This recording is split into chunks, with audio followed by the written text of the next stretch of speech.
Satavahana university vice chancellor గా BC సామాజిక వర్గానికి చెందిన వారిని నియమించాలని డిమాండ్ చేశారు జిల్లా బీసీ యువజన సంఘం అధ్యక్షులు నర్సింగోజు శ్రీనివాస్. కరీంనగర్లో మీడియాతో మాట్లాడిన ఆయన శాతవాహన యూనివర్సిటీకి బీసీ సామాజిక వైస్ ఛాన్సలర్ ఇప్పటివరకు కూడా నియమించలేదన్నారు.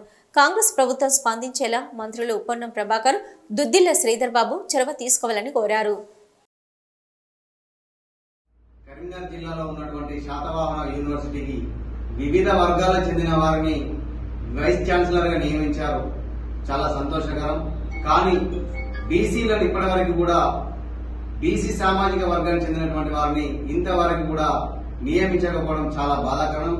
ఇందుకింత నిర్లక్ష్యం అని చెప్పి మేము ఈ సందర్భంగా ఈ ప్రభుత్వాన్ని, కాంగ్రెస్ ప్రభుత్వాన్ని ప్రశ్నిస్తా ఉన్నాం. ఈసారైనా ఈ కాంగ్రెస్ గవర్నమెంట్ లో ఈ ఉమ్మడి జిల్లా